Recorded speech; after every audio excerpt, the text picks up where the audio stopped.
Hey guys, Mike here. Super excited to announce that the vendor table is going back to Las Vegas for WPBI 2026. So in case you weren't aware of what WPBI is, it's the ultimate destination for wedding and portrait photographers. This year it's happening from March 1st through the 5th, and it's back at the Rio Hotel. So come and learn from some of the best in the industry, get hands-on with the latest gear and tech, and connect with like-minded creatives. Plus you're going to leave there with long-lasting friendships, fresh inspiration, and a whole new passion for your craft. We had an absolute blast last year, and we're so excited to be back as the host of the Wedding Summit. We're also going to be leading a photo walk, and we're going to be recording a live podcast with a studio audience. So if you want to learn more, get all your information and get your tickets with the link in the show notes. Now, let's kick off the episode. Welcome back to the Vendor Table, presented by Aftershoot, the AI culling, editing, and retouching program designed to give you your time back so you could focus on the important things. What's up, Lauren? Hi, we have a guest. We have an awesome guest today. You want to give her an introduction? I sure do. More than anything in the world, Ron. Okay, Leslie. This is Sharrone Calafiore, and she's the founder and creative force behind Fiore Films, one of the most respected and recognizable wedding filmmaking studios in the world. Damn! Known for her fashion-forward, cinematic approach and deeply human storytelling, Sharrone has spent nearly 2 decades redefining what wedding films can look and feel like. A Nikon ambassador and industry educator, Sharrone blends documentary authenticity with refined visual artistry, creating films that feel timeless, intentional, and emotionally rich. Her work has influenced an entire generation of filmmakers and has positioned her as a leader not just in wedding videography, but in creative storytelling as a whole. Based here on the East Coast and working with couples across the globe, Sharrone is celebrated for her ability to capture nuance, movement, and emotion without intrusion, letting moments unfold naturally while elevating them through thoughtful composition, music, and pacing. Ooh. Beyond the camera, she's a passionate advocate for creative integrity, sustainable business models, and evolving with the industry while staying true to your voice. Damn, Sharrone. I love that so much. Welcome to the show, girlie. How's it going? It is terrific to be here. Oh my God. It's a long time coming. We've been trying to get you here for some I know. time now. Guys, it's a hike. It is a hike. Where are you from? Where do you live? Jersey. You're in Jersey. Okay. The toilet of America. Jersey. Wow. Wow. Right out of the gate, Lauren. Wow. Jesus. I'm just kidding. It's the armpit. Oh my God, Lauren. Jesus What? I mean, that is what they say. They do say that. But at the same point, well, welcome to the fucking show. Welcome. Thank you. I'm so fucking excited to be here. We met you at Build, which was awesome because I was just like, oh my God, it's Sharrone. Oh my God. I've been following your work for some time. We've been chatting on the phone for a while. Yes, we have been. You're adorable. She thinks I'm adorable, Mike. She is adorable. You're adorable too. Oh, thanks. Thanks, guys. I'm adorable. Short king. Okay. Short King Summer coming up. Absolutely. Listen, we are so fucking excited to have you on. Long time coming. You are easily the one videographer we wanted to have on the show. You're someone where I remember the very first time I saw one of your posts on Instagram, and I sat and watched the whole thing, which never happens, by the way, when I'm watching like video, like videographers, cinematographers, whatever. I never sit and watch the whole thing. I'm like, I get to like the first bit and I'm like, okay, I'm done. I'm bored. It's great. Drone shot. Cool. Awesome. Enamored with Which what one I was it? saw. Do you remember? I could not fucking tell you. Because all your shit is wasn't that awesome. good. Because every single, if I scroll back and looked, I could probably point you to exactly. And I think it's because you were tagged in something, or you collabed with Heather, maybe, or Heather. Heather Pauline. Yes. And I saw it Our maybe good through friend. her, and I watched the whole thing, and I was crying.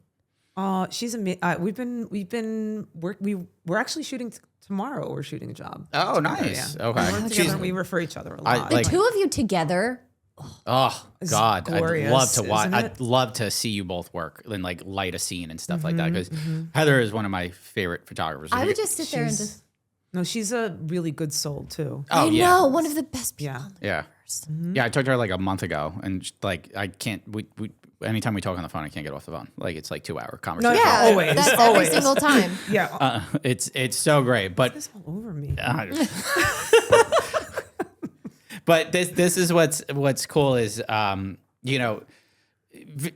What would you classify yourself as? A wedding videographer, a filmmaker, a cinematographer? What do you call yourself? I think like it was when like DSLRs first came out. That was like a whole like thing. Like you were just, you know, if you deemed yourself as a videographer, it was like, oh, you're a loser. But like today, the word videographer is exactly what we are, right? I mean, Yeah.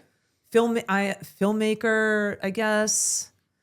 Cinematographer. I mean, I use, you know, on anything that I send out and on our website, it's cinematographer and filmmaker. I feel like you're a cinematographer because you I would say filmmaker. Yeah, cinematographer. It is cinema. But She shapes with videographer is still the SEO. Yeah. Like word. That is the SEO. Period. I feel like if I were to classify, because okay, nerd alert. I went There to we film go. school. I went to film school, so I wanted That's to be amazing. I wanted to be a cinematographer. I feel like if we could classify you, it would be a cinematographer because you shape with light. Not a lot of videographers do that. They'll like light a scene and just walk away kind of thing. Yeah. Like what I see with your work is you're actually shaping with light, and it's so cool. It's like because a lot of photographers do it with flash and stuff like that, but to see so fucking magical. it is. It's like it's if you guys like are tuning in, by the way, and you're like, who? Press pause. And go Go look at her Instagram or her to Fiore website right now. Films. Go look at her Instagram, and you'll be like, holy fucking You've never shit. seen At Fiore anything like Films. this. Yeah, at Fiore Films. Okay, go check it out. FIORE.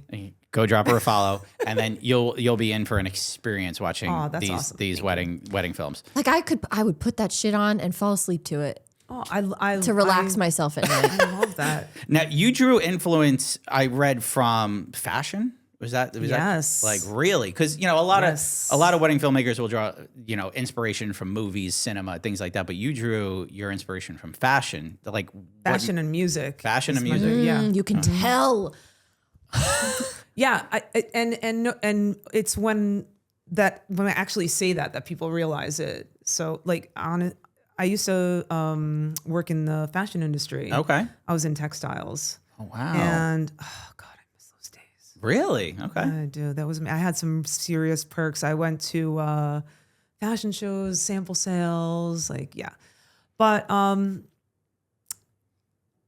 mean all of our couples are very different, but they are distinctly the same, if that makes sense. Yeah. One of the things that all of them have in common, literally all like 99.9% of them, is that they love fashion. Okay. And that's obviously part of like what they connect when they see. And then the other thing I feel like is that we win a lot of grooms over. Okay. And I think it's because our work is not overly feminine. It's like someone once said to me, and I posted it once, and I'm like, no, somebody once said that to me, and I loved it, and I really like want to just like, I should put it on our website actually, but they're like, you're like the Tom Ford of the wedding, the wedding videographer industry. And I'm like, Tom Ford is one of my favorite designers. And that makes sense because also Tom Ford is like, he's like minimal, but not, and feminine, like, but not too feminine, sexy. Yeah. I think moody, edgy, Yeah. but clean. That's Ish. it. Does that make sense? That Yeah. classifies your work like Yeah, I perfectly. think that makes yeah. sense. Yeah. That's it was cool to see that because fashion does have like its space in popular culture and just like, the way you see fashion is often moody and edgy and like it's not often light and bright and like, what you see with the prototypical like weddings per se, like very clean, all that. Yours is edgier. Yours is like moodier. And I could see it derived from fashion. And I think that's why part of the reason, not only because you're an incredible filmmaker, but part of the reason you stand out so much is because of that edge. And I was like, when I saw you got your inspo from fashion, I was like, makes sense. Makes so much sense. Makes sense. And music. Music. I used to, when MTV was like MTV, Yeah. and they had, I would literally record certain segments of it when they used to play music, Yeah. and I would run on the treadmill and just watch Music videos. music videos and find inspiration from that. Was there a music video that like stands out to you? Yeah. Yes. Lana Del Rey, Summertime Sadness. Okay. Watch that video. Okay. Okay, I know exactly the video. So that's And I feel like it was she's ahead of her time back then. That's a great video. Gosh, you said Lana Del Rey, and I was like, yep, that tracks. it just perfectly tracks. It's really I love just some of the classic like music. They don't make music videos like they used to. They really don't. Do they even make music videos? They do. They do. But they don't. They just, you have to go find them. Yeah. Like you have to go on YouTube and like search for the song you want to hear. And it's just like, man, Yeah. it was so simple. It used to Yeah, be so simple. I love like one of my favorite music videos is just like I like simple ones too, like OK Go, the one where they jump in on the That was such a great music on video. the treadmills and they're just like going like the choreography and stuff. Yes. I like the simple. Now What was that song called? Here We Go Again? I don't remember, but song iconic, but the video was just amazing. Yeah, and that was a big thing. Like, that was like whoa.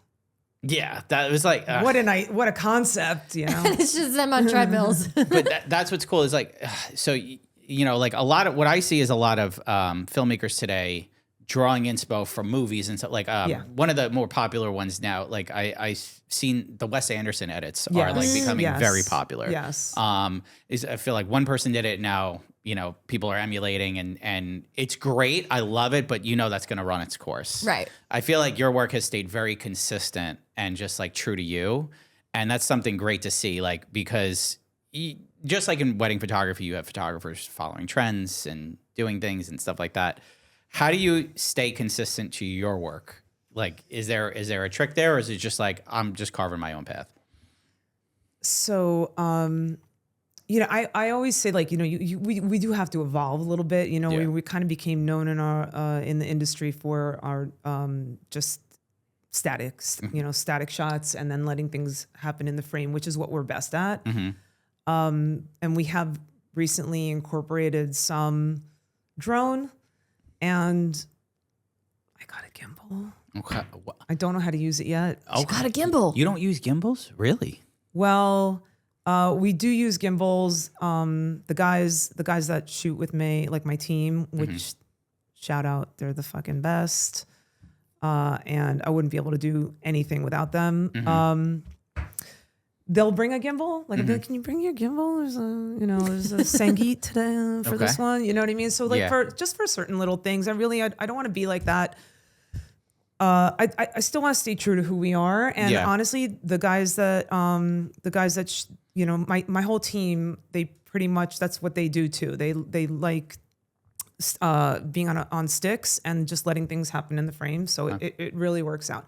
But I did get a gimbal for Christmas, and I have to learn how to use it. Okay. I feel like when you're like with a gimbal, right? Like it's such a different style at times. That's what I noticed. Your work like really lives on sticks, lives on a tripod at times. You let the scene breathe. That's not very common today. No, It's it's hard. You have to have like there's a finesse to editing static frames. You know what I mean? Like it can't just be like static. There has to be some sort of like way of transitioning one frame to the next, especially when it's static. So it's not easy. And then there's like what I call videographer's luck. It's like you're waiting for something that you know is about to happen and it doesn't happen, and then it happens the second you stop recording. Like it happens a lot. In the gaming world, we call Sure, that. it happens for you guys too. Yeah, all the time. It's big in the gaming world. But yeah, go ahead. What I was going to say is I actually did not even notice that until you started talking about like you do a lot of static work. And then, you know, obviously I'm working with videographers that are moving around a lot and they're using handhelds and gimbals and whatever that contraption, the fucking thing is called. Easy rigs. Wait, who's using that? Yeah, I've seen them. Seen them. And they're fucking circling the dance floor. Yeah. I would like to work with you. Gone is the time of being unobtrusive. You know, I think for both in photography and video, everyone's on short lenses now. right? Oh, Can yes. we You talk wanted about to talk that? about that. Yes, I know you wanted to talk about that. I texted her. I'm like, can we vent? Okay. Vent hear it it. up, girl. Tell Okay. us I mean, how you short feel. lenses are cool, and I get it. Like, I get the trend, and I get the look, and it is a really cool look. But like, can we mix it up? Like, can we mix it up during the day? Does it have to be a short lens during a ceremony? When like really, I think that is so. It's like disregarding the guests. Even you're taking them out of the moment of like the bride and groom getting married. We should all be on the perimeter. We should all be in the back on a long lens on a perimeter. You know, I mean, a lot of the photographers that we work with, they're great. Like we communicate. We usually stay, you know, 1-on-1 on the perimeter, and then someone's in the middle. I mean, I love to be back. Yeah. You know, but we have to move up sometimes because photographer, like, you know, we communicate with the photographer. Yeah. So the photographer moves up, we move up. It's all I mean, communication. I could vent about a lot of things, like, and I'm sure that, you know, photographers vent a lot about us as well. It's Well, just the probably nature the of beast. most. I think like photographers and videographers probably vent about each other yeah. the most. Yeah. Yeah, Maybe video and content creators now. I'm but, not part of that war though. Yeah. Like I'm really not. We're all trying to get the same thing, and for the most part, like really for the most part, the photographers that I've worked with are, you know, we communicate well. We're great to work with. But the short lenses gets me. Even when we communicate well, the short lenses is tough. It's tough to work around. Yeah. You know? I feel like it's ceremony, especially. Like, I mean, personally, like, How many short lens, like how many 24 millimeter photos do you need during a ceremony? You don't need too many. Take two. You need like, two. Two. Like, I mean, that's what how I communicate with a videographer is like, if there's a videographer on site, I know they're likely center aisle. One of the shots can be center aisle, sticks, set up. Okay, great. I'll stand next to that camera. I'll kneel down in front of it so I'm not in frame. But usually when the couple sits down and everybody sits, or, you know, well, like all the guests sit down, I'll go up, I'll tell the videographer, and I'll make this known before, I'm going to get one wide. Like, let me get my wide. and I like, always center actually wide. offer it. Boom. Yeah. I'll go in, take my wide. It takes all of 15 seconds. Nothing important's happening during that time. Boom, click. That's all you need. That's really all you need. Yeah, why are we That's shooting it. full ceremonies on 24 millimeter? Yeah. What are we doing? Yeah, you don't need to do that. I think the things that photographers also forget is that we have to deliver the entire thing. Yeah. Like we have to deliver it in its entirety. So it's not just like, you know, about a frame. I mean, this is what I was telling you before, right? Yeah. So I did some second shooting for a photographer friend. And honest to God, I learned so much about what your challenges are. And I feel like in our industry, in the wedding industry, it would be so great if every photographer gave video, like just shot video once or twice just to see what our challenges are. And every videographer shot photo to see what your challenges, because the challenges that I learned that you guys have were not ones that I thought of. You know, I didn't think of it. Now I get it. Now I understand. And you guys do have, in certain aspects, you have like way more challenges than we do. And then in others, we have way more challenges than you guys do. Yeah. And also in like post-production, we have way more work than you guys do. That's undeniable. Yeah. Yeah. Undeniable. It sucks. Yeah. But That's a great way to look at it, because Yeah. like I started in the film industry. I started shooting video. Like my first wedding I ever shot was as a videographer. So I understand that better than are you most. looking to shoot again? I mean, for you, of course. No pressure. No problem. Oh my God, dude, could you guys imagine? Oh God, don't fuck up, Mike. But no, like I do think if you took like videographers, if they shot photo once or twice, once every couple of years, and just like saw it from that perspective, as well as Photoshop video and saw it from that, it would change your would whole never outlook. be able to shoot fucking video. Yes, you would be fine. Well, at at it. least you would do at great least at to it. just understand. At least to just understand the challenges, Yeah. because you guys, how would you know otherwise? No, And you're it's the right. Same thing with me. Like I didn't know the challenges, because most videographers, including myself, were just like, all you need is a frame. It's just a frame. You just need a frame. You guys need one frame. We need a whole moment. Yeah. We need 24 frames per second, and we Yeah. need at least 5 seconds of a moment. Mm-hmm. But you know, once once I started shooting photo, like I understood some of the challenges that you guys have versus the challenges that we have. And there are, you know, they're pretty significant. They're significant challenges.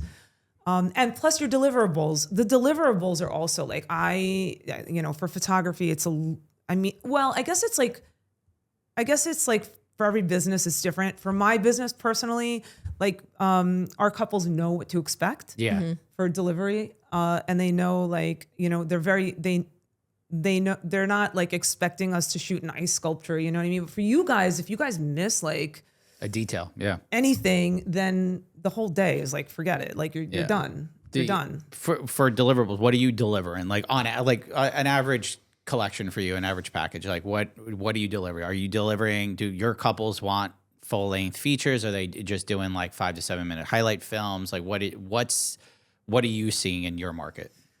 So, it's really weird. The new generation, I think, I'll tell you what's most popular is about like a 3 to 5 minute edit. And we always do a documentary edit because that's like, they don't even have to ask us. We want them to have their full day to look back on. Okay. So the documentary edit it's a separate edit. We give them their, just the major moments of the wedding day in full as is, but we clean it up. So it's nice to watch. Okay. And that's for 2 reasons. We're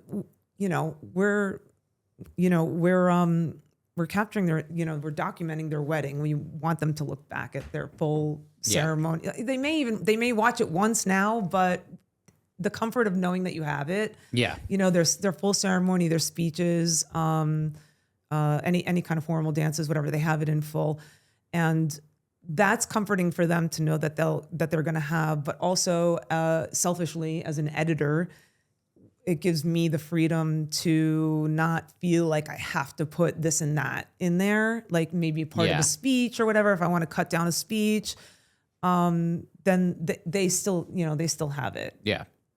But for the most part, like I would say that the most popular package is 3 to 5 minutes. Okay. That's what I was figuring, because that's like people want that quick highlight film edit, and like that's still popular. Like even with Gen Z, like they're, but yeah, that's what I was curious, because a lot of videographers are like, you know, oh, like I'm not even delivering like full length features anymore, or like, you know, the 30-minute films that was popular 10 years ago, and now it's not so much. Although I think that like people are delivering long again, because everyone's just trying to offer something different and more. So people are offering like longer films, and so now that's becoming a thing again.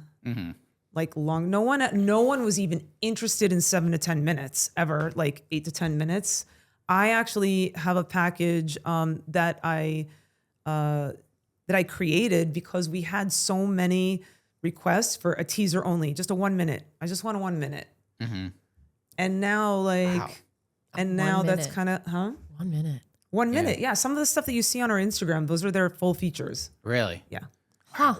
And they get their documentary edit. Wow. That's 1 minute. That's like a lot. Those are the best. Yeah. You like those? Oh, wow. I love them. But it is harder to edit. Believe it or not, it's tougher to edit something shorter. I believe that. If it has a story, not if it's just visuals, you know, if it has a story, it is much tougher. Yeah. How do you tell a story in a minute? It's very, like, I have trouble doing that on Instagram. I can't even post a fucking Instagram ad. Yeah. Like in 1 minute. Yeah. It's just like, fuck, this is 3 minutes long. It's me talking to the camera. I can't do it. So it's interesting to think, but like, yeah, you're cutting something for short form. Now, obviously short form, very popular now.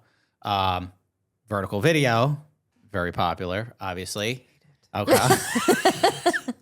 Videographer's cringing right now. But I mean, do you have couples like just requesting like, I want vertical, like the whole thing? Like just don't even. I don't. Okay. But I think I have, I actually even have couples that we offer a package that it's called BTS. It's basically just a camera that's dedicated to their BTS. Okay. And they get all that footage. Okay. And they have an option of getting it either vertical or horizontal. A lot of our couples are like, no, it's just for us. We want it horizontal. So we do, but the vertical. Did you guys see my post of like why vertical destroys our souls? Yes. I thought, I swear on my life, I'm not even kidding. I thought I was going to get a lot of hate for that. I thought like I was going to get a lot of like, you know, you got to get with the times, you got to go with the flow. And there was a couple of, I'm like, there had to be at least Of a course. couple here. Yeah. But I was really, really surprised at how many photographers commented and felt the pain. It's true. Well, I mean, from a photography sense, like a wide landscape used to be like, oh my God, like you were going for it. Like Show stopping. it was it was exactly right. That was show stopping. But now, Because of the format. You shoot more. And I brought this point up and she kind of disagreed with me. And everyone was just like, no, Mike's kind of right on that. But a lot of photographers shoot with the mindset, this has to go on social. This has to go on a phone. So they're shooting more vertical than they are horizontal. And the trends have changed where 10, 15 years ago, yeah, horizontal was king. You wanted that wide landscape shot. And I'm redesigning my website and like I have a wide banner. I'm like, what the fuck am I going to use? Because I don't have too many wide banner landscape shots that are like AI. That are really good.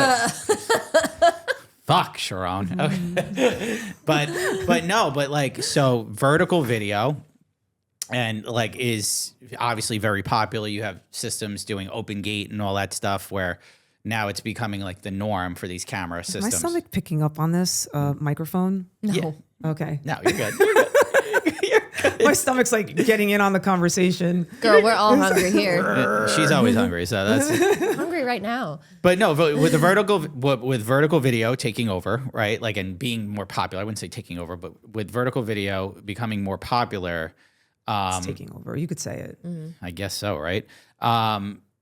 How has like technology played a role in like what you're doing, like using new cameras that could make this easier, open gate systems, things like that? Like, what are you implementing anything to make the process easier to deliver your films to a social media audience? I am not. Wow. Okay. Thank you for your honesty. Yeah. Yes, I am not. Although I do regret it when I have to cut vertical. I think, I mean, can we really talk? Yeah. I thought we were talking. Welcome to the vendor table. It is like a race for everything to look the same right now. Like, what the fuck is going on?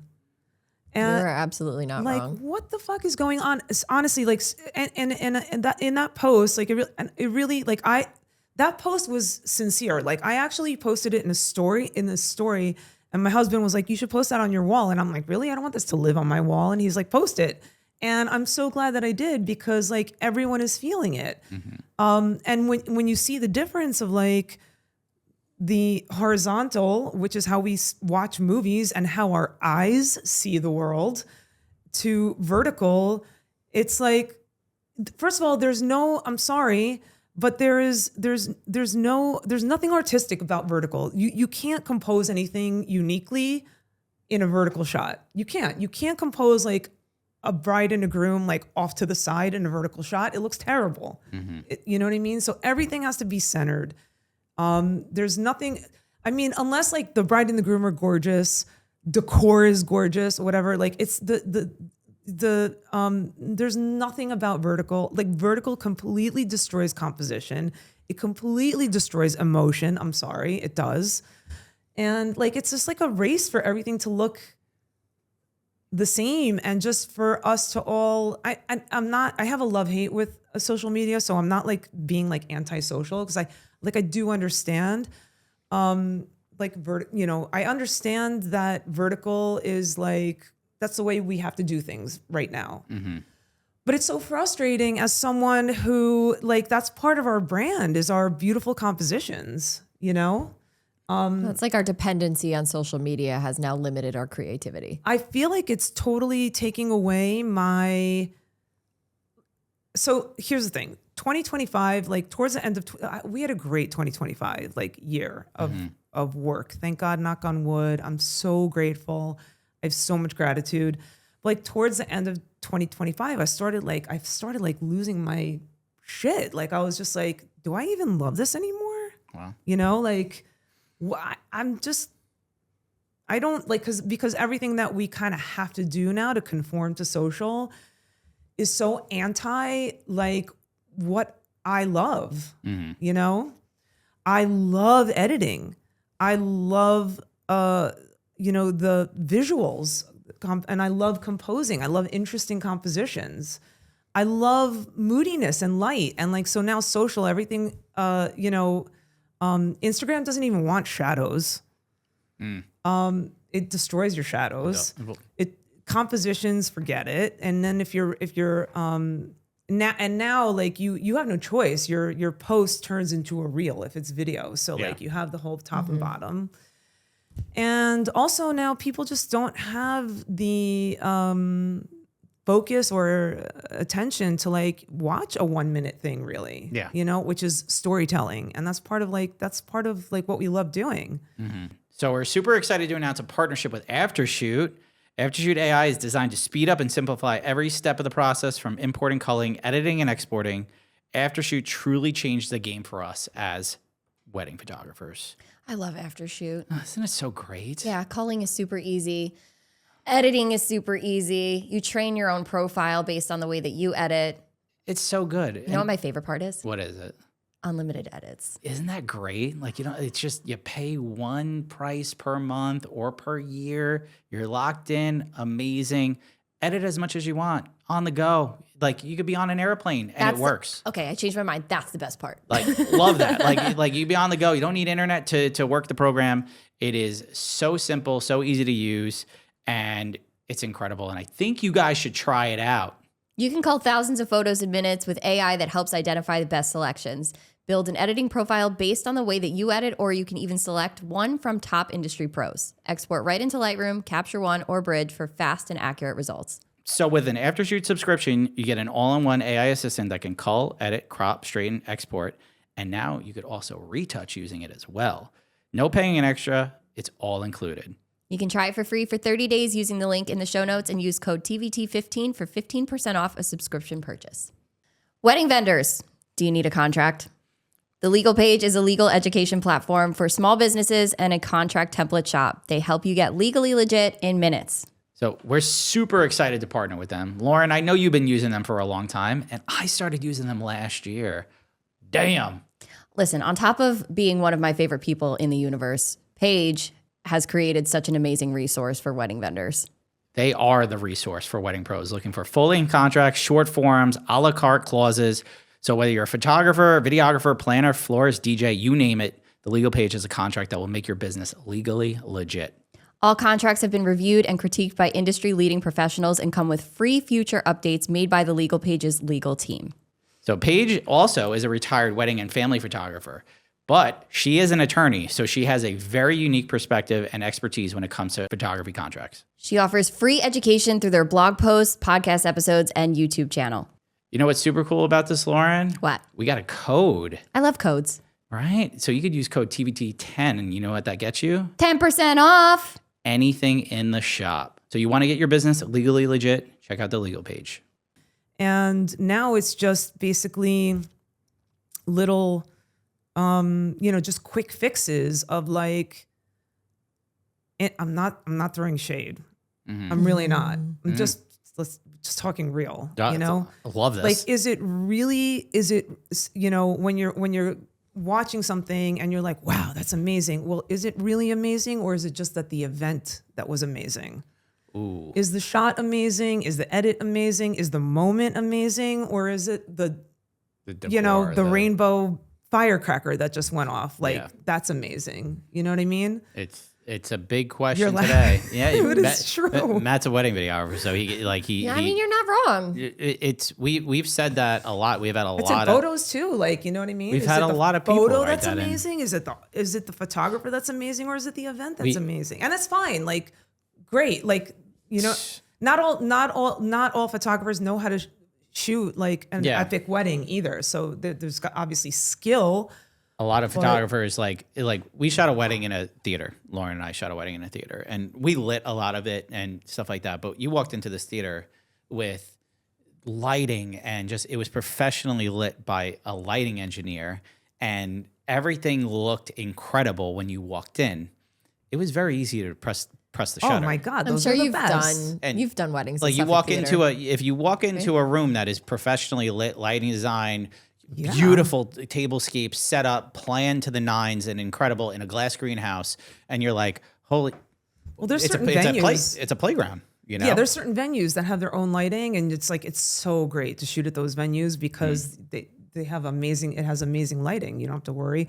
Or even when you do like an event where the planner or the couple, like they hire Lighting engineers. Lighting engineers, yeah, it's wonderful. Yeah. Because I mean it looks amazing. Yeah. And that's not to take away their. I mean, you could shoot a wedding and then another that amazingly lit, beautiful wedding, yep. and another photographer could shoot that same wedding, and they're not going to both look just as gorgeous. Nope. You know what I mean? So it's not to take away. I'm strictly talking about like what kind of social media is like forcing. So this is very personal to me. It ate my soul. It destroyed my being towards the end of 2025 because I am a creature of passion. And I've been doing this for like almost 2 decades, right? Like since 2008. Wow. And I think for the people that have been doing this for a while, we can all agree that and if you're still doing it, it's because you're passionate about it. You have to have a certain love for it, and a certain like appreciation for the pain and the challenges that come along with it. You have to be some sort of psycho mind to like stay in this. And part of that is your passion for it, right? So if you rip away your passion, and what's meaningful to you about what you're doing, then What do you have left? Yeah. What inspires you then? Yeah. If you fall out of love with something, it's very hard to keep a spark going doing what you love. You know, it's tough. I think everybody has been there once in their life, like where you're just like, what am I doing? Why am I doing this? You know? But for me, strictly, I really I put it together that it was like what I need to do with social media in order to keep up with the pace of everything going. That was very challenging for me because these things now, the things that I loved, which I was an editor before I even started this. So I was a freelance editor, and then I started Fiore Films. And even when I started Fiore Films, I was editing and I was sending out shooters, and I was the editor. And then I learned how to shoot little by little. But editing is my thing. It's my jam. That's my heart and soul. Like storytelling in like a way that moments that are unexpected, overlaying dialogue that is not just speeches and stuff. Like just like intermingling like emotional moments that make you cry with like funny moments, like things like that. And I still will do that for like features, longer features. Obviously, they get their couples get their features. I can't showcase them anymore. Yeah, you know what I mean. And I can't even showcase like our amazing. Well, this is the way that I was feeling. Yeah. Towards the end of 2025, I felt beaten down, and I did some soul searching, and also listened to some podcasts. I don't know. You guys know Dr. Huberman? No. Oh God, I will. I was listening to some neuroscience shit. Okay. Interesting. And so I'm like, wait a minute, this isn't just me feeling mentally like defeated. This is science that's going on right now. This is chemical, And so I learned, if you guys want to get into that conversation, I can get into that conversation, share some things. But anyway, my whole thing for 2026 is like, I'm back. I'm done. I'm done with that. I'm done with like feeling torn about like what I'm posting for, who I'm posting for, and conforming, which I was, my whole thing was like, I don't want to conform, but I have to conform a little bit, but I have to, It was like, so, just you gotta, painful. So 2026 is my just like I'm going back to like my roots. I'm going back to like how I feel, like what I'm feeling, and like fuck it. If the algorithm doesn't like it, then the algorithm doesn't like it. What's the point of even like doing this if I'm not feeling my passion? Yeah. You know, it doesn't do anyone any good. It doesn't even do our couples any good. Nope. It does no one any good if I'm not feeling it. And I just feel like so many people feel the same way that I do, that, you know, we got to get back. We got to get our shit back. Do what you love, right? That's what it all comes down to. Do what you love. If you know, if it doesn't work socially, that doesn't mean it's like wrong. I think we're all there in some capacity because, you know, being on social media, like, can just wear on you in general. The amount of time we're spending looking at our phones and looking at other people's work and comparing and seeing what other people are strategizing and doing. And you need to do this and you need to do this if you want 6 figures, and you need to fucking post more, the algorithm, this, that, the other. But I took a 2-week, actually, it was closer to a phone 2 fast. months. A phone fast? I took a like 2-month break from Instagram, and it cleansed my fucking soul in a way that I cannot tell you. And the first thing I did when I came back was I posted one picture that the only picture that I felt like was the most outstanding image that I took that year because I liked it, me. Did it fit my feed? No, I didn't look at the fucking feed. I didn't preview it. I was just like, I like this photo. I'm going to post this fucking photo. One picture, no carousel, nothing. And it got 1,500 likes and shared. And I was like, why am I overthinking this? We're way overthinking. Yep. And so what I learned from Dr. Huberman, tell me about is Dr. this is Huberman. great. Yeah, no, you guys are going to love this. Because I really I felt like I was burnt, and I felt like social media was burning me out. But it's not just that. So our human bodies, I'm paraphrasing. No, I want it. Okay? I want it. Yeah. I'm paraphrasing. Okay. I will share the Yeah. the YouTube thing with you, so that you can, if you guys want to share it or whatever. But it is fascinating. It's fascinating.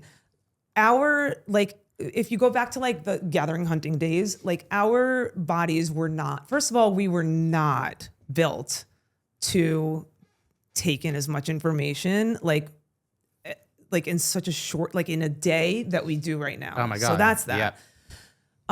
So dopamine, like everyone knows what dopamine is. Dopamine is like, you know, that like you gotta get it, you know, but apparently, what I learned, which is fascinating, dopamine is also the chemical, like while you're getting this like high, at the same time, you're also getting pain. Yep. And did you know that? I didn't know that. Yeah. No, I heard about this last year. No, It might I have only been from found the this same out guy. recently. I didn't know that. Anyway, so we're getting like the average human being right now today is opening their phone 140 times a day. Yep.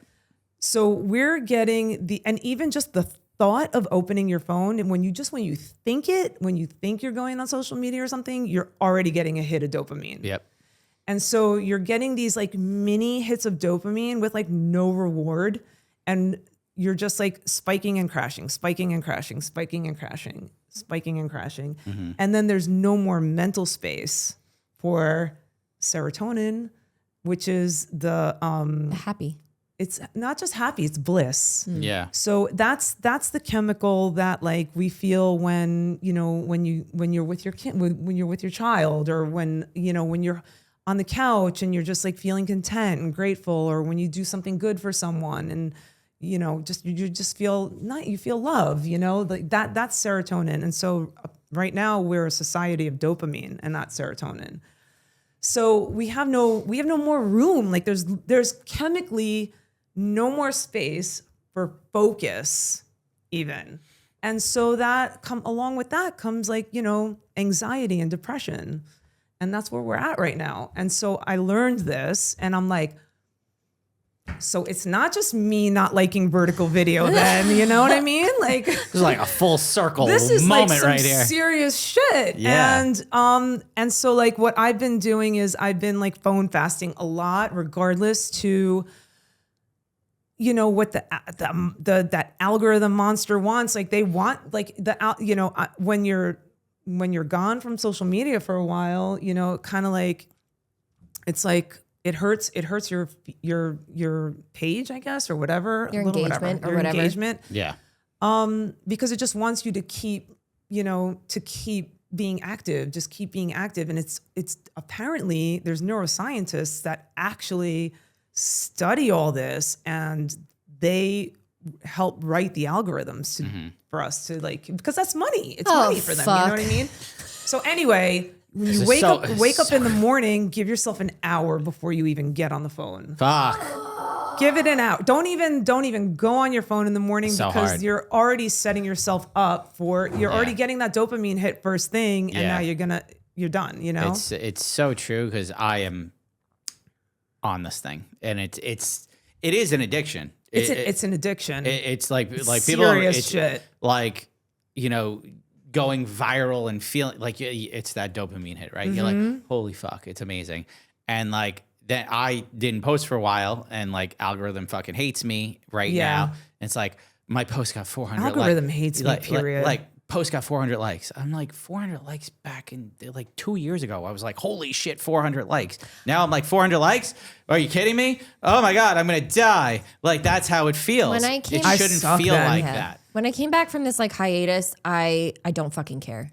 I don't fucking care anymore. This is the year of I don't give a fuck. Like I should be the attitude you have. Don't give a fuck. It's like, seriously, it's just, this is the year of like, back to basics, like back to what I love. So do you guys ever see the Foo Fighters documentary? No. I wanted to watch it though. Yeah. It's on my list to watch. It's an amazing documentary. Yeah. Like it's one of my favorite documentaries, and I always refer back to it because Dave Grohl, like at one part of the documentary, he's like, you know, we're playing Wimbledon. We're just like, you know, and they're touring for like 2 years a pop. You know, they're playing Wimbledon every night, and you know, this is like the dream of musicians. You know what I mean? They're just they made it. Yeah. They're there, and he's like, but you know, we're just like, basically, I'm paraphrasing. They're just going through the motions, playing the same music, the same, you know, and he was burnt. He was just not happy. And you would think that, like, you know, this is like the Foo Fighters. They're playing fucking Wimbledon. The crowd is cheering. And like, you would think that it's like, that's bliss, you know? Yeah. But he was miserable. And he's like, and so he was like, you know, what they ended up doing was he's like, we're going back to basics. We're going back to my house, and we're recording in my basement studio, and we're making a record. And it was just wonderful for them. Like, it was like feeling inspired again. And I think that if that's how fucking Dave Grohl feels, you know what I mean? Like, so true. You know, it's fine for us to feel that way too. You know what I mean? In this field, it's like creativity could like give you so much, like just doing something for yourself. We talked about that, I think, recently on an episode, but like we always encourage like photographers, like in general, but like wedding industry pros to do something for themselves. Like whether it's a creative project, whether it's, you know, like thinking outside the box, trying a new technique, trying new gear, new lighting, like just maybe something that's like different, and getting that spark back. Because like I did it this year, and it was the first time I've done a creative project in years where I did something for myself, and I did it twice. And I walked away from those 2 shoots reinvigorated, and I was just like, I wanted to fucking go. Like I was like, this is so fucking cool. Yeah. So I'm like, you have to do that once in a while to get that spark back. And it could just be as simple as taking a self-portrait. It could be as something as like just trying a new dolly tip or trick or something like that. Getting a drone, whatever, right? Those things are so important today, because like if you don't do that, you just go through the motions, and that's how you get burnt out. It's how you get burnt out. And burnt is a way, like being burnt out is like a way deeper situation than just being like tired of working, like just working too hard. It's like just not feeling the same fulfillment that you have always like felt in your work. So you could still love your job and still be grateful and still, you know, and not be tired, but you're just not getting the same fulfillment out of it. And and of course, like we, you know, as like shooting weddings, a lot of our fulfillment comes from what we're delivering. You know, we're delivering something very special to our couples. You know, it's one of the most important parts of their day. And so when you hear back from the couple, you know, how much they, you know, love, you know, they love their photos, they love their video. And for me, I love, I'm sure you guys get this, but like, I love getting DMs from like couples that, they'll send me pictures or video of their kids watching their wedding video. Like that is like, so great. That's everything, you know, but so I'm strictly talking about like on an artistic level because, you know, as artists, you know, like there's, you know, we also have, so we're so lucky to be doing what we do, where we're like giving someone a wonderful gift and we get fulfillment out of that. There's the serotonin. And then, but we also get to like, fulfillment from like getting to, you know, getting our like creative juices out there and like, you know, experimenting and then sharing it and getting that, you know, getting love back. Of course, like, you know, I know people are like, oh, you just do it for yourself. No. We're humans. We love applause. You know what I mean? We love hearing that that the world or other people like appreciate what we're putting out there, like our art. Although you shouldn't be doing things only for the applause because that's like, it's fake applause. Girl, I don't know. I got a praise kink. I love applause. But the thing is though that like then there's your dopamine. Yeah. Because you get addicted to that applause. Yeah. So it's like a vicious cycle. Yeah. And it's diabolical actually. It's so interesting because like, and I feel like we went down like a rabbit hole. We went down a rabbit hole we never even expected. I did not expect that. Sorry. Really. It's an important conversation, right? This is an important conversation that we have never even once thought of to have, especially knowing that you brought in this knowledge that you gained from this like neuroscientist. I think that that's like incredible and also extremely manipulative of these developers, you know, that they're using. Well, it's money.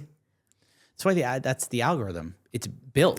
Mike is, first of all, you're talking to somebody who is utterly obsessed with an algorithm. So, but because I study it, because it fascinates me because like I don't seem like I'm analytical, but I am because I'm very curious. You would love this. You would love this podcast. That's why I'm You'll go down a rabbit hole. I'm getting the info from because I'm going to listen to it in the car on the way home. Analytics and the way the algorithm is shaped today, because they change it. And AI does it as well as it's human driven. It fascinates me when I see the content even we put out, like the vendor table puts out, right?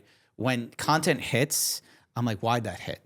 Like, was it time of day? Was it this? Was it this? Was it something we said? I need to learn more about that stuff. Was it hooks? Was it like a word that was spoken, right? And then there are times where I'm like, I know this is going to hit. I know it. I posted something today. I knew it was going to hit. And like within seconds, viral, right? Oh, like I thought you were going to say opposite. No, it's because if you understand it and what they try to do and how they try to hook people, it is fascinating. But at the same point, it is toxic as fuck. It's toxic. It's so toxic. I mean, we are like right now. It is that dopamine fix that you said. It is, and everyone is so. I mean, forget about like. You know, the world is kind of heavy right now. So for that aside, we are like numb. We're completely numb. Did you guys see, I'll send you this too. There's a photographer that actually took phones out of people's hands and just did a photo of that, you know, what people look like. I saw exactly what, yes, I know what you're talking about. That series of photos. It's the saddest thing ever. It's sad and creepy, actually. Yeah. It's wild. I think I saw that too. Yeah, it's crazy. But like walk on, all right, Manhattan, okay? Like, or you go, like I was just in the waiting room of a doctor's office, right? There was 30 people in there. Every single person. Me included. We all looking do here. It. Yeah. 20 years ago, people were having conversation, talking to each other, or like, like head up, looking for something to interact with. We've become a society that is so like our dopamine driven. Like we're literally evolving with our necks Text like this. neck. Yeah, like we're literally evolving our necks to be down, like and our face too. It's crazy. Which I'm like, look at my face. I'm like, oh my god, is that from my phone? It's like delusion. Hey, wedding pros, do you want to show up on Google and ChatGPT without spending your whole life trying to learn SEO? Wedding SEO Bootcamp is the only SEO program that is laser focused specifically on wedding professionals. Photographers, planners, venues, DJs, you name it. That's what makes it different. Because it's built just for the wedding industry, it skips over the overwhelming SEO for everyone advice and gives you exactly what you need to move up in search results. I would know because I've used her and she's incredible. Inside Bootcamp, you'll get a clear plan for how to get found by the right couples through search, so you're not stuck relying on Instagram's mood swings or praying your next post pops off. So if you've been thinking, I know I should work on my SEO, I just don't want it to be my second or third job, then this is for you. Check out Sarah Does SEO and the Wedding SEO Bootcamp at the link in the show notes and save 10% through January with the code TVT10. We just want to give a special shout out to Maru, one of our sponsors. Maru is a modern payment experience for the weddings and events industry.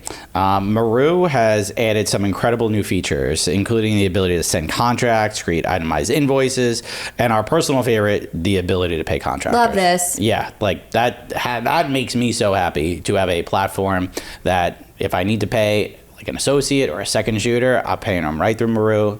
It just goes right to their bank account, makes things so nice and easy. It's also so neat and organized. Yes. You can find anything. Super organized. Like, I love it because I'm just like, hey, I got to print it out at the end of the year, send my accountant over for tax purposes and all that stuff. Perfect. It keeps things so nice and neat. Maru is a community of 10,000 plus wedding and event professionals, and it's growing. They offer seamless transactions and a hassle-free payment experience. They make it easy for you to focus on what you do best, creating memorable experiences. So we went over, but with Maru, you could create and share your contract, accept and make payments without processing fees, offer clients a simpler experience, no need to sign up, just pay and go, and pay your contractors, something we both love. So it also keeps all your payments neatly organized in the central hub. You could sign up for free at maru.us/TBT. Yeah, no, it's scary and creepy, and we're like numb. Yeah. I know I had a problem with it when my son said, "Mommy, cuddling is better than being on your phone." Ooh, yeah.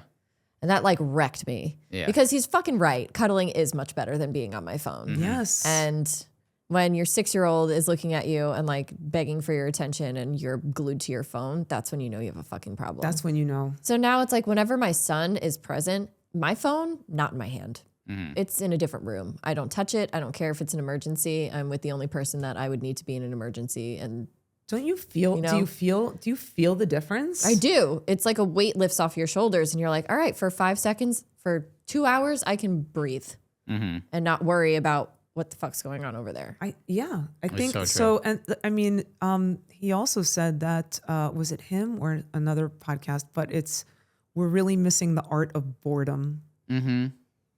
It's very interesting to say that. You could never be bored with a phone. Like you're bored. The kids too. Yeah, like they have the there's the video games. If you're not on a video game, you're on your phone. If you're not on your phone, you're, I mean, even me, like I'll scroll on like, I'll just like window shop online for clothes. Yeah. And after watching that podcast, I'm like, holy shit, this is it. So it doesn't have to necessarily be Instagram. Mm-hmm. You know what I mean? I'm like, I really find myself doing that. And I just need I need my focus back. So this is like the year of like getting your focus back. Yeah. And I'm done. Like, I'm done wondering.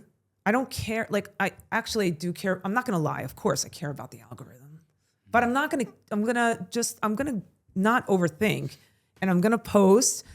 And so like when you guys going back to like our, the Fiore film style and I've always preached like, stay true to yourself. always. And I really feel that way in your art and in life, you know, like selling your soul is never a good ROI, you know? But I feel like I felt torn about a lot of things. I was going against my like gut about like certain things that I was posting, because I'm like, oh, people just want to see, they don't want to see like, you know, they don't want to see everything moody. Like, you know, you go on my page and everything is kind of like moody looking, and you know, right now the trend is opposite of that. And so I was like looking to like, you know, post some things to show that like we can do other things too, you know, which is fine. But and also like even just the edits, you know, or I was like cutting down on a lot of like things that I normally like to do, you know, some tricks and stuff like that, you know. And it drained me. Like, because that's not how my brain works. I'm going against like what my nature is really, you know?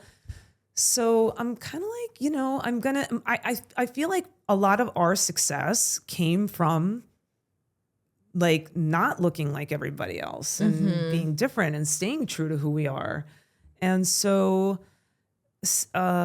I'm going to let everybody else look the same. You know what I mean? So that when we come up on your feed, you guys still know it's us. I'm feeling like I feel fulfilled because I mean, that's just how I was. I'm not gonna, I mean, we all have to evolve.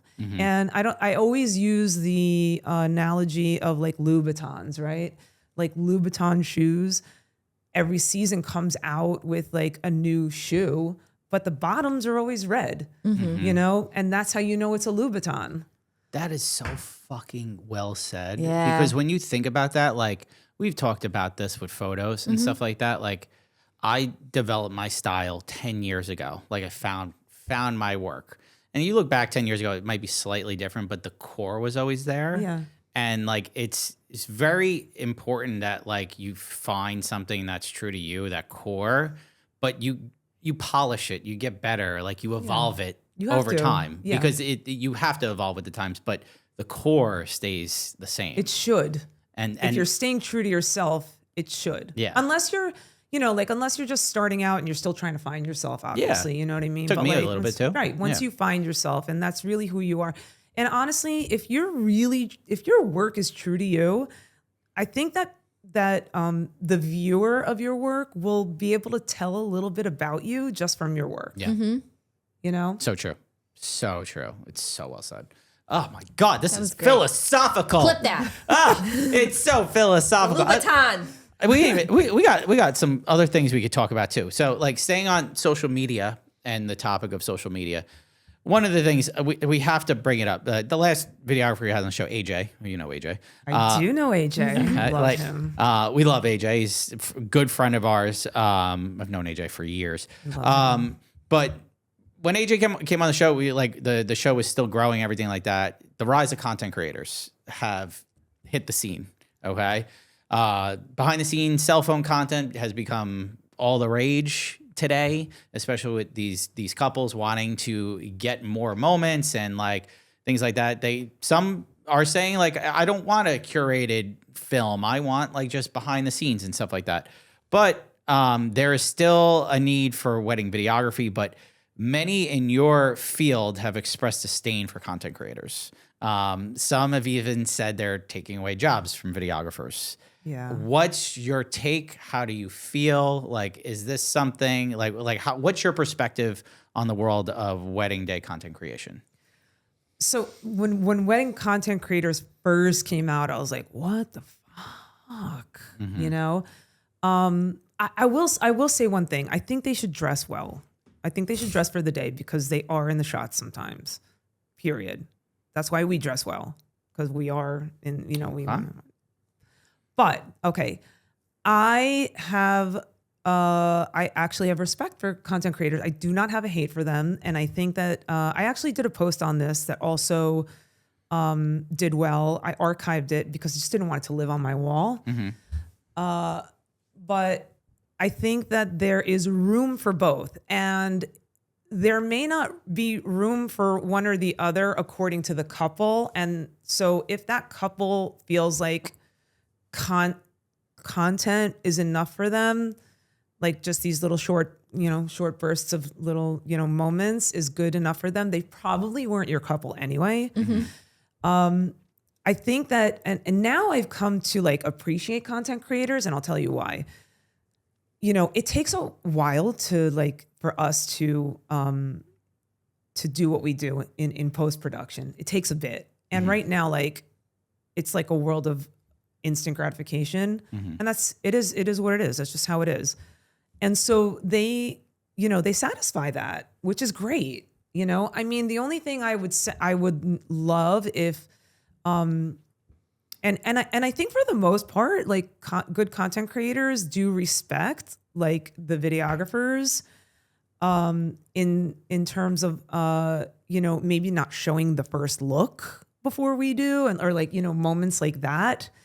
But yeah, I mean, it's also exposure. They should be tagging you, Yeah. it's good exposure. Yeah. And I don't have a disdain for them at all. I have an appreciation for them, truly. I think there is a room for both. So 30 years from now, you're not pulling up little 2-second clips, phone clips, to show your kids your wedding, or to look back on your wedding. That's what we're there for, to tell, and then depending on your style. Video, like, I really hope that people, I'll tell you what I do not like. I do not like publications and planners that suggest that rather than video, instead of educating a couple and giving them the option, because it might be saving them money, but video, by the way, is statistically the number one regret. We know. In the wedding industry. We polled our audience. It's the number one It regret. is the number one regret, whether they just didn't get it at all, or they settled. And that, for money, which I understand, but weddings are expensive. Yeah. It's a big ass budget, to deal with, but I think today too, like, there's a lot of pressure on couples. Yeah.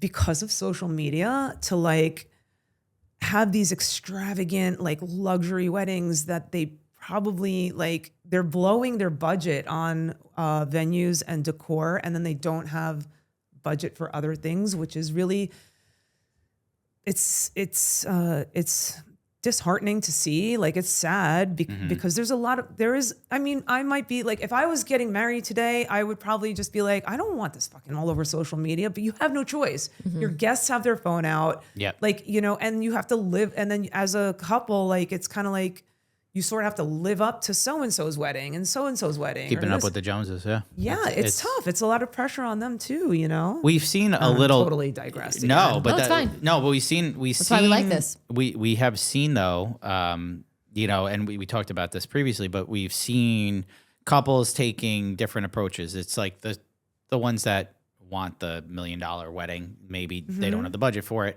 They're spending a lot of money on the decor and the venue and all that stuff. And then you have the couples that are the polar opposite of that. They still want the experience, but they're having these smaller, intimate gatherings. And the fuck it couple. Exactly.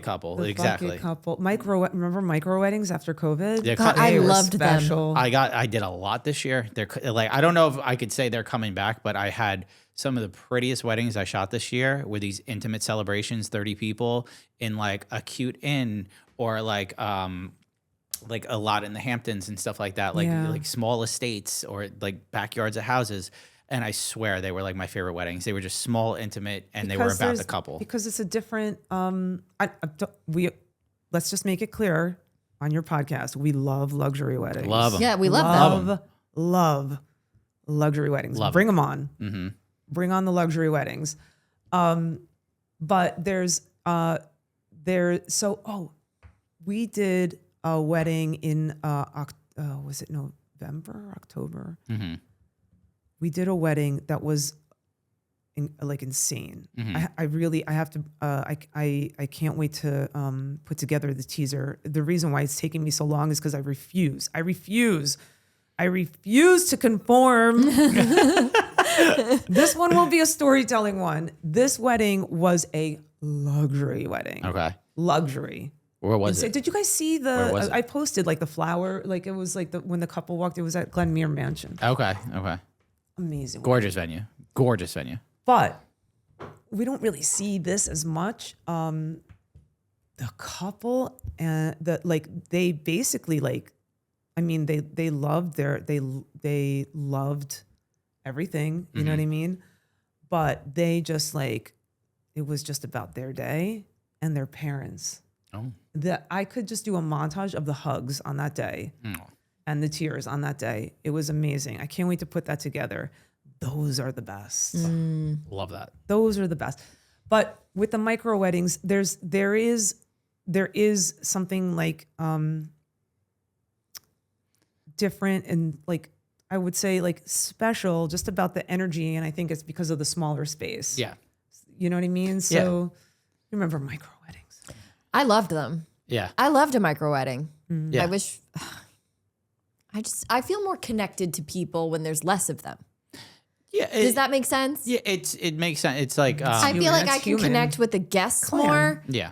And that creates a better working relationship for me when I can connect with people more. Yeah. It's so true. I just did one at Hartford City Hall, which was just it's a beautiful building and 20 people and but everyone knew my name at the end by the end of that, and it was just I was joking with the aunt and the sister was the officiant and all that stuff, and I got to know all these people because it's so much smaller and it's more intimate, and it's intimate is the word. Intimate, but it's almost they're couples are going a luxury intimate, where yes. it's there's less guests, less overhead, if you will, and they get to allocate their money to luxury items because they don't have to pay for all their food and amenities for 200 plus people. So it's kind of they kind of get the best of both worlds. They get a condensed guest list of people they know intentionally that they want there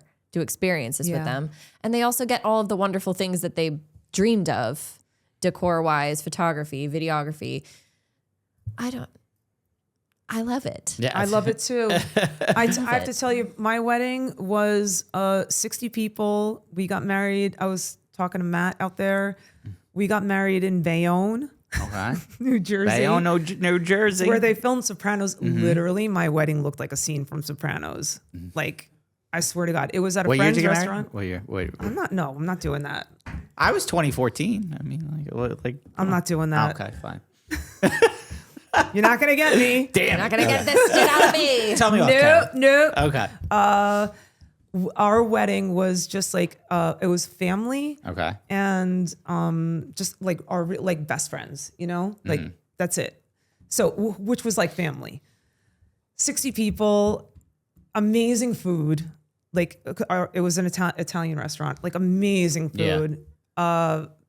We had an a cappella group that we loved that sang Earth Angel when I walked down the aisle. Nice. And it was the fucking best. That's awesome. And if I showed you photos, you'd be like, this is out of Sopranos. This is a scene from Sopranos. Love and it. it was amazing, That's awesome.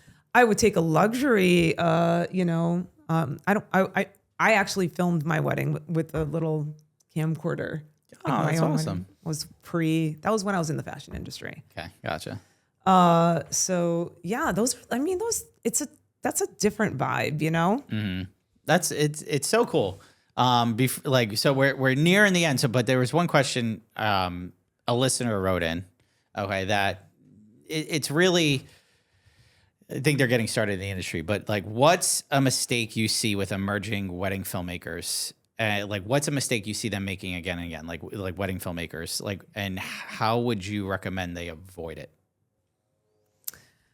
I mean, I think right now I would hate to be an emerging filmmaker right now because it's hard because you're exposed to way too much. Yeah. you know, back when I started, we weren't exposed to as much. And so you had no choice but to like, you know, there was like a few people that you can, you know, find inspiration from. And of course, everyone like copies in the beginning until they find their own voice in their own way. But now it's like, it's just, you're exposed to so much. And unfortunately, a lot of things are looking the same. Mm-hmm. So is this a good like subject? Yeah. To maybe not find all your inspiration from wedding videos and find inspiration from things like that you love, whether it's like, I mean, even if it's sports, you know, you can always find inspiration in something that you love. And that should like be, you know, what goes your heart and like soul, like, you know, just to stay true to yourself. Like there's something there that's you. Not everything has to have a digital zoom. Mm-hmm. Not everything has to be a, you know, a gimbal shot of a long table. You know, just find your own self and like be true to yourself. And that's actually, when I first started, I found myself like kind of copying, I don't know, how long have you been doing this? Way too long. Like you remember still motion? Yeah. Way too long. That's like I said. still motion. Cause they were like the innovators of like, this like style of, they came out with the steady cams. Yep. They're the ones with the contraptions. The easy rigs.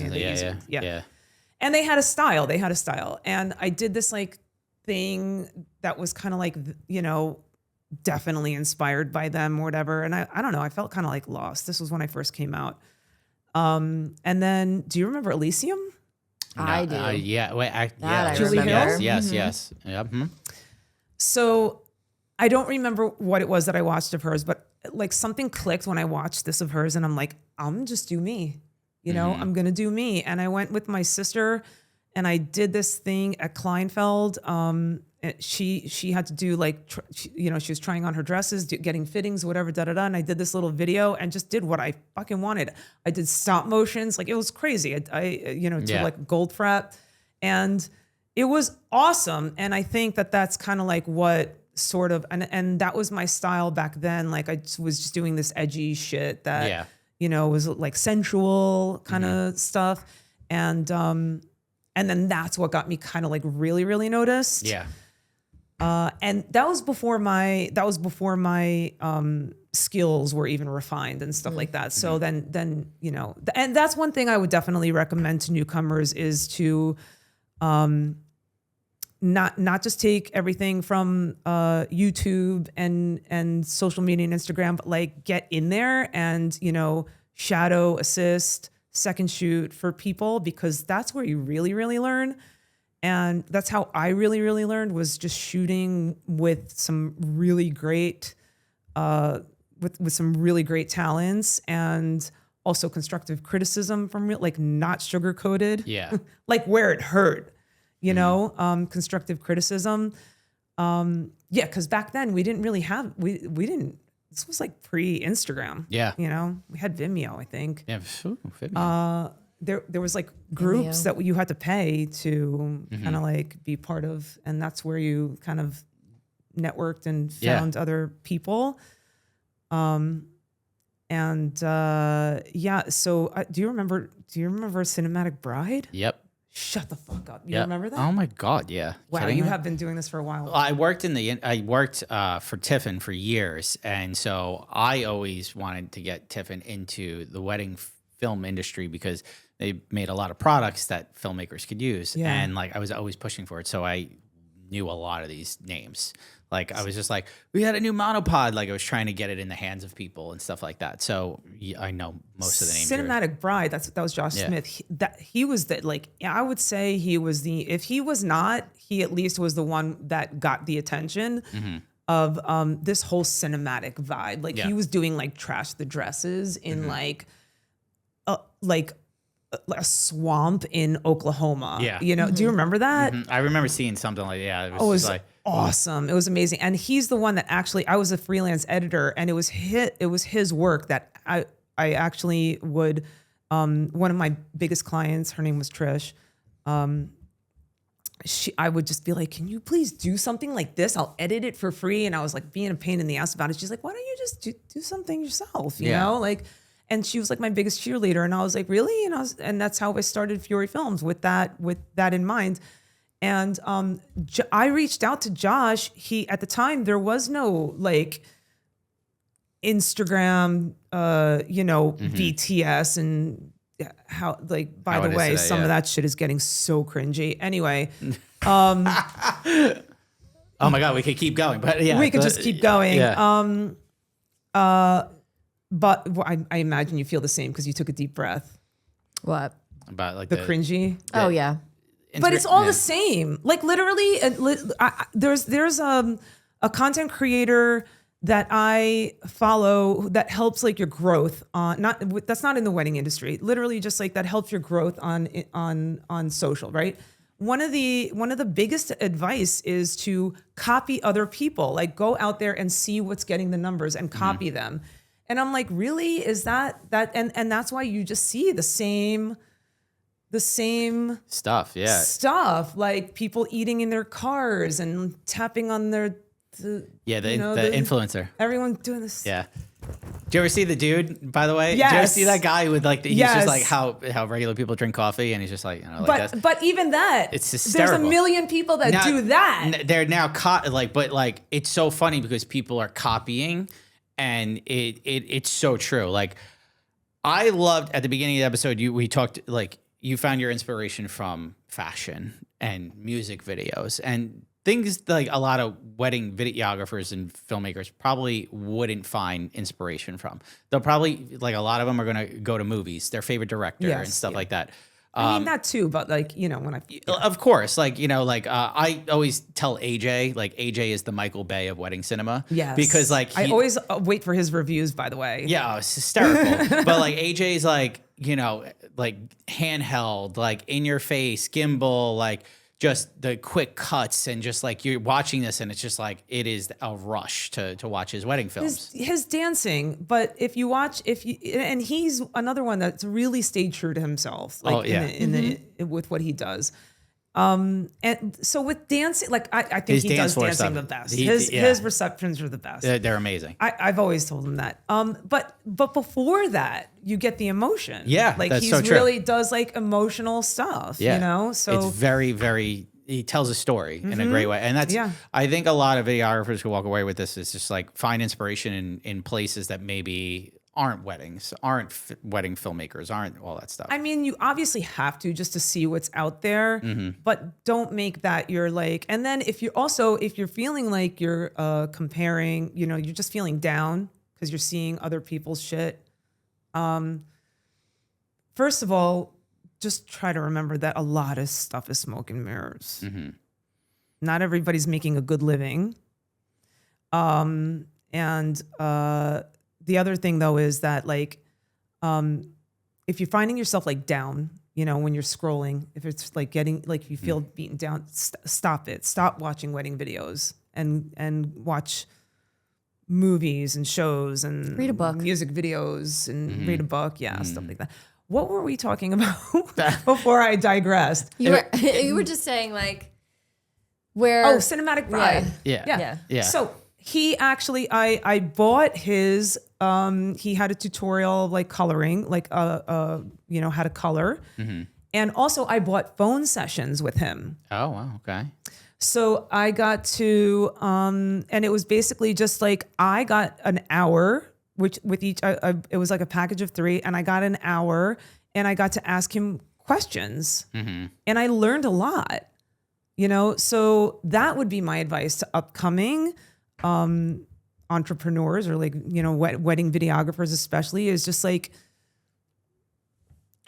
you know, like really get in there. Yeah. You know, not even just networking, obviously aside, I'm talking about like honing in like your, like creativity, your skills while you're finding yourself, you know, get in there with like some people that, whose work that you know, appreciate and, love, and also, you know, I guess you like resonate with the mentor thing now. Like you could even do Zooms. Like I've done Zooms with people, phone calls, DMs, whatever. I mean, the DMs really. Yeah, they're more like, hey, yeah. But it's so true. So like, I love it. This is such a great conversation and amazing. It's a very free flowing conversation. Very free flowing. Yeah, that's good. That's what we like. That's what the vendor table is. It took us to places we didn't know we were going. Yeah, 100%. And she's. How are you feeling? I feel like I'm gonna go home and put my phone away for a while. Same. Are you? I need to. I have the brick. Do you see the brick? You know, the I don't give a fuck about that. I can put my phone down at any point. It's you who needs know to why leave me alone. You know why you can? Excuse me. I'm joking. We run a business. No, I'm joking. You know why you? Yeah. So we have to eventually be on our phone because we run a business. Set business hours. You got to set business hours. Yeah. You can do that now because you've done it and you know how it feels because I got now. to my breaking point where like my mental health was starting to get impacted, and I was already going through so much at the time. Like my grandma was in poor health, my uncle had just passed away, and then like the world just feels very fucking heavy right now. Yeah. So I got to a point where I was like, I am miserable, and I should not be miserable doing the only thing that I'm good at and love.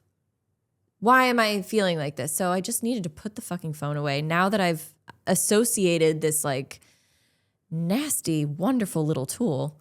Nasty, wonderful tool. Yeah. With the source of like my stress, I'm able to disengage from it. Yeah. So even text messages, like sometimes I'll go dark on the text messages. I'm in group chats. I'm not here right now. The phone is away. It's okay. I can go get lunch. I can go get ramen and bring a book.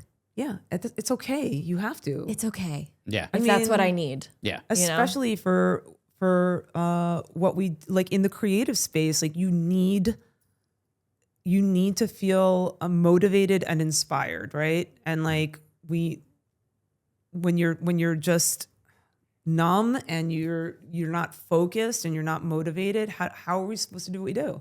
So true. That's it. So now that you learned about that, are you going to phone fast? I'm going to try. At least, do you think that you can wake up in the morning and not go straight to your phone? Give your brain an hour.